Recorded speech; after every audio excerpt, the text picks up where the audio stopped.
J'ai analysé plus d'une centaine de sites et aujourd'hui je vais vous partager les 7 mythes que la majorité d'entre vous font malheureusement en débutant leur stratégie SEO en pensant bien faire. Alors qu'au final c'est ces mêmes techniques qui ruinent complètement votre référencement. Aujourd'hui je vais vous dévoiler les 7 grands mythes qui circulent encore en 2025 et que vous devez absolument abandonner pour votre stratégie.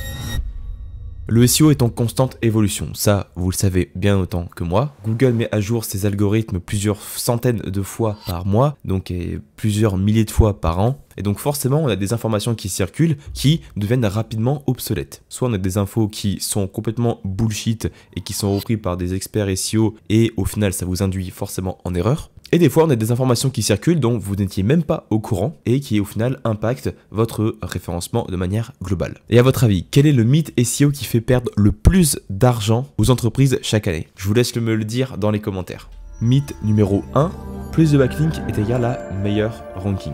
À part tomber dans de la suroptimisation quand ça va être le cas, vous allez simplement déclasser votre page. Arrêtez de penser votre stratégie de netlinking ou votre stratégie de backlinks spécifique à une page de manière complètement aléatoire. Si vous ne savez pas pourquoi précisément vous avez besoin de backlinks sur telle ou telle page et que vous n'avez pas forcément une stratégie maîtrisée, vous allez droit dans le mur. Et deuxièmement, c'est pas forcément la quantité qui compte, mais c'est bien sûr la qualité. Ça on l'a toujours dit forcément. Si vous êtes en top 5, par exemple, vous êtes bloqué sur une requête en top 5 et que vous dites que vous avez juste à aller chercher plus de backlinks pour remonter sur cette requête. Bah, figurez-vous que malheureusement, ça nous est déjà arrivé avec un site client et qui malheureusement en fait s'est fait déclasser parce qu'on était trop dans la suroptimisation. Et après avoir corrigé le tir et en faisant les choses de manière intelligente, notamment avec des stratégies avancées comme par exemple une stratégie de netlinking en tier 2, donc on va du backlinks vers des backlinks, et en retravaillant le contenu globalement, la page est remontée en top 3 et après rapidement en top 1. Alors si vous avez déjà acheté des backlinks en masse sans forcément stratégie en passant par ComeUp ou 5euros.com à l'époque, ben vous allez complètement dans le mur et vous allez vous faire complètement striker. Deuxième mythe, un site au design complètement éclaté n'impacte pas du tout le SEO. Et bien si, l'expérience utilisateur est également un facteur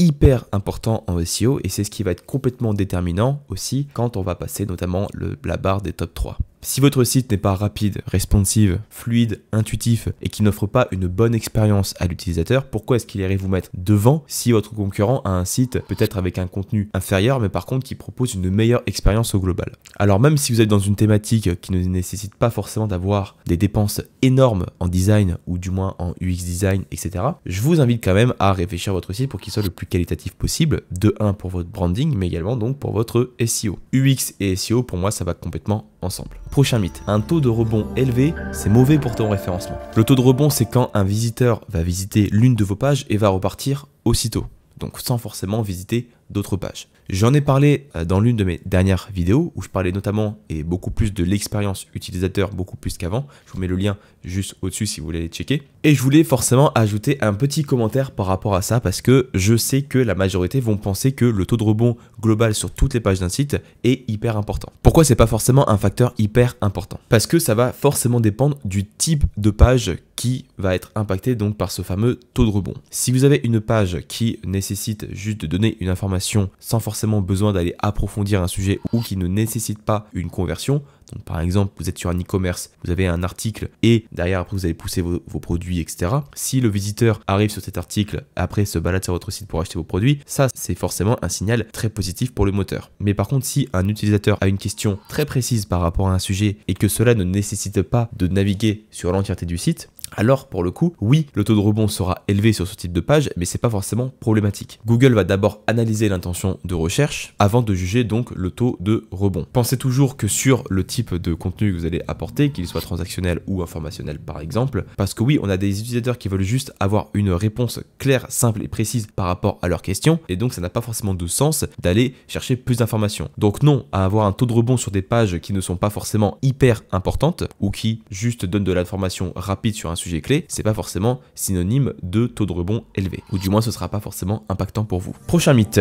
avoir un énorme budget en SEO est synonyme d'être premier sur toutes les requêtes. Alors sur le papier, c'est vrai, malheureusement. Mais par contre, j'ai vu beaucoup d'entreprises avec des énormes budgets, et ça on peut parler donc de notamment plusieurs milliers, voire dizaines de milliers d'euros investis tous les mois dans ce canal d'acquisition. Je peux vous dire que quand ce budget est mal maîtrisé ou mal utilisé, c'est un site qui peut-être va faire beaucoup de trafic, mais qui va pas forcément faire beaucoup de conversions. Une stratégie intelligente battra toujours un budget mal dépensé. Et même dans un marché hyper concurrentiel, et ça j'essaye vraiment de vous l'expliquer à chaque fois que je reçois de nouvelles personnes qui veulent bosser avec moi, il y a toujours des solutions possibles pour pouvoir ranker, même encore une fois sur des marchés hyper saturés. Parce que quand vous allez avoir des concurrents qui vont investir des milliers, voire des dizaines de milliers d'euros sur une seule requête phare qui pour eux révolutionnerait leur business, bah vous en fait vous allez vous intéresser réellement aux requêtes qui vous apportent non pas forcément beaucoup de trafic, mais qui vont vous apporter du business, et là derrière vous serez beaucoup plus intéressant donc, et beaucoup plus rentable pour après réinvestir globalement dans le SEO. D'ailleurs pour ceux qui veulent se faire accompagner, si vous avez un site, un e-commerce,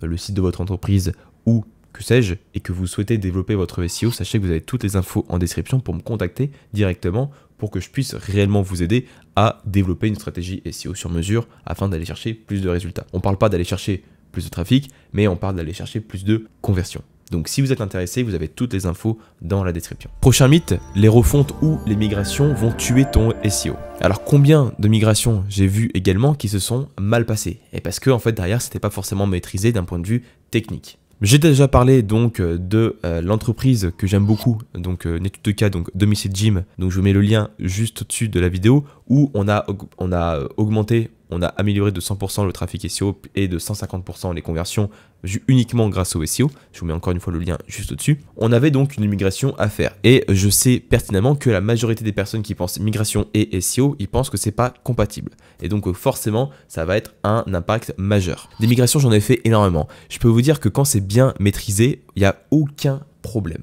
Tout ce que vous avez besoin de faire, c'est d'avoir des redirections 301 bien faites sur toutes vos pages, de maintien des URL importantes et un SEO technique qui va être intact, voire supérieur au site antérieur. C'est quand même le but. Parce que oui, avoir un site plus joli, c'est forcément bien intéressant, mais avoir un site qui fonctionne encore mieux que celui d'avant, c'est encore mieux.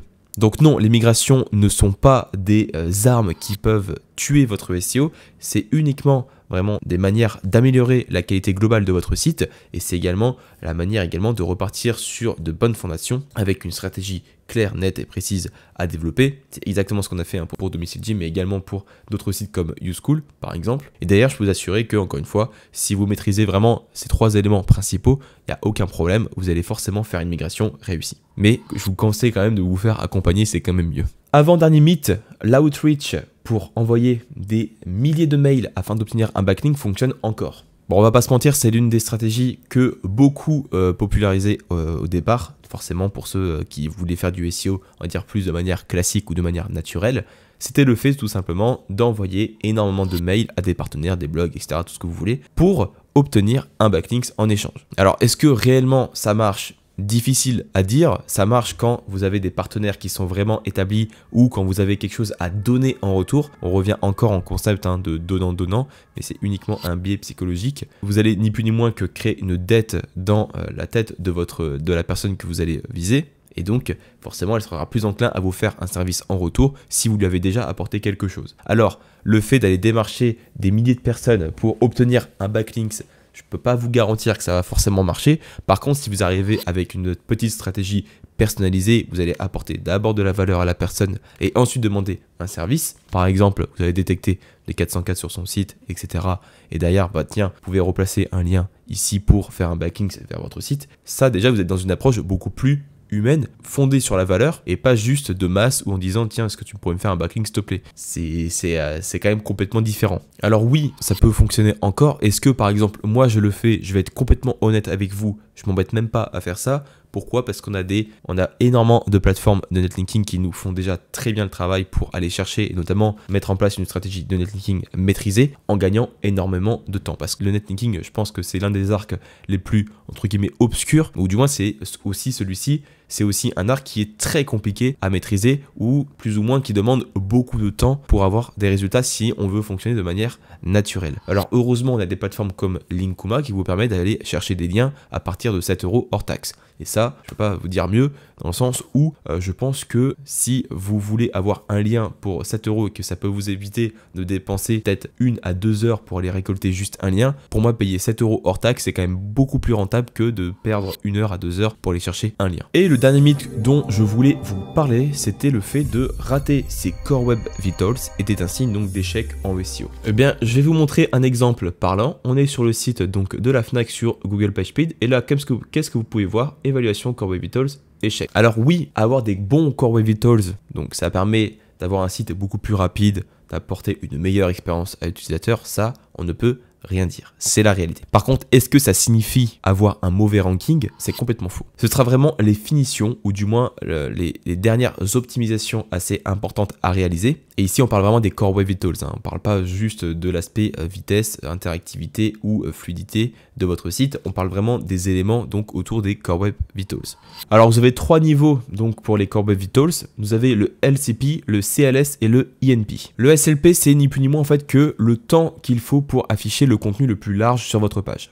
Le CLS, c'est les différences entre des éléments sur une page qui vont pouvoir interférer. Je vais vous prendre, voici donc un exemple en direct donc du CLS. C'est quand par exemple vous avez ni plus ni moins que des éléments donc qui vont arriver sur votre page, vous voulez cliquer sur No Go Back et en fait vous avez un petit truc qui arrive au-dessus et en fait ça vous fait submitting order, donc en fait vous vous retrouvez à faire une erreur et donc ça forcément c'est donc ce qu'on appelle donc le CLS et donc c'est pas forcément très bénéfique pour le SEO. Et le INP, c'est l'interaction donc aux prochains éléments. Donc ça va calculer le temps qu'il faut pour votre site pour s'adapter aux interactions en fait de l'utilisateur, s'ils font des clics, s'ils scrollent, etc. Alors oui, ce sera forcément bénéfique pour plusieurs raisons. De 1 pour votre SEO, de 2 pour vos conversions, parce qu'un site qui se charge, ou du moins qui est beaucoup plus ergonomique, beaucoup plus fluide pour votre utilisateur, c'est un utilisateur qui va pouvoir être plus facilement transformé en prospect ou en client. Donc on est complètement d'accord. Mais par contre, c'est pas forcément la prio pour commencer à travailler. Je préfère vous dire de travailler notamment sur une strate de contenu,